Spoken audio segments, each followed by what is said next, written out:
ಓ ನಿಮ್ ಮಗಳ ಅವಳು ರೈಟ್ ಸೈಡ್ ಇಂದ ಮೂರನೇ ಅವಳು ಚೆನ್ನಾಗ್ ಮಾಡೋದ್ನೆಲ್ಲ ಹಿಂದೆ ನಿಲ್ಲಿಸ್ಬಿಟ್ಟಿದ್ದಾರೆ. ಆ ಹುಡ್ಗ ನೋಡಿ ಏನು ಮಾಡ್ತಾನೆ ಇಲ್ಲ, ಸುಮ್ನೆ ನಿಂತ್ಕೊಂಡಿದ್ದಾನೆ. ಅವನನ್ನ ಮುಂದೆ ಹಾಕಿದ್ದಾರೆ ಅಲ್ವಾ. ನಮ್ ಮಗಳು ನೋಡ್ರಿ ಎಷ್ಟ್ ಚೆನ್ನಾಗ್ ಮಾಡ್ತಾ ಇದ್ದಾಳೆ. ನಂಗಂತೂ ತುಂಬಾ ಡಿಸಪಾಯಿಂಟ್ ಆಗೋಯ್ತಪ್ಪ.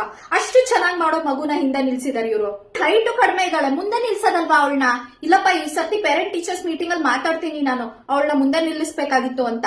ನನ್ ಮಗಳು ಎಷ್ಟ್ ಚೆನ್ನಾಗಿ ಡ್ಯಾನ್ಸ್ ಮಾಡ್ತಾ ಇದ್ದಾಳೆ ಸ್ಟೇಜ್ ಮೇಲೆ. ಹೇಳಿದ್ರು ಫೋಟೋಸ್ ವಿಡಿಯೋಸ್ ಎಲ್ಲ ನೀವು ಮುಂದೆ ಬಂದು ತೆಗಿಬೇಡಿ, ಎಲ್ಲಾ ಪೇರೆಂಟ್ಸ್ ಬಂದ್ರೆ ಮುಂದೆ ಗಲಾಟೆ ಆಗುತ್ತೆ, ನಾವೇ ನಿಮ್ಗೆ ವಿಡಿಯೋ ಕೊಡ್ತೀವಿ ಅಂತ. ಎಷ್ಟು ಮುದ್ದ ಕಾಣಿಸ್ತಾ ಇದೆ ನನ್ ಕಂದ. ನನ್ ಗಂಡನ್ ತರ ಸದ್ಯ ಪೆದ್ದು ಆಗ್ಲಿಲ್ಲ ನನ್ ಮಗಳು. ನನ್ ತರನೇ ತುಂಬಾ ಆಕ್ಟಿವ್ ಅಪ್ಪ. ನನ್ ಮಗಳಲ್ವಾ, ಅದಕ್ಕೆ ಎಲ್ಲಾದ್ರಲ್ಲೂ ಮುಂದಿದ್ದಾಳೆ.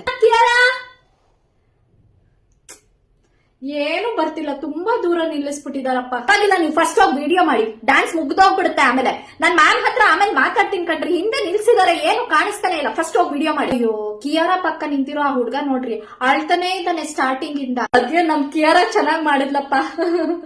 ಜಿಮ್ನಾಸ್ಟಿಕ್ಸ್ ಗೆಲ್ಲ ಹೋಗ್ತಾಳೆ, ಪಲ್ಟಿ ಎಲ್ಲ ಹೊಡಿತಾಳೆ ಅಂತ ಮ್ಯಾಮ್ ಹೇಳಿದೆ. 2-3 ಪಲ್ಟಿ ಹೊಡ್ಸೋದಲ್ವಾ ಸುಮ್ನೆ ಸ್ಟೇಜ್ ಮೇಲೆ ಹಂಗೇನೆ ಏನೋ ಮಾಡಿಸ್ತಾ ಇದಾರೆ. ಟ್ಯಾಲೆಂಟ್ ಇರೋ ಮಕ್ಳನ್ನ ನೋಡ್ರಿ ಹಿಂದೆ ತುಳಿಯೋದು.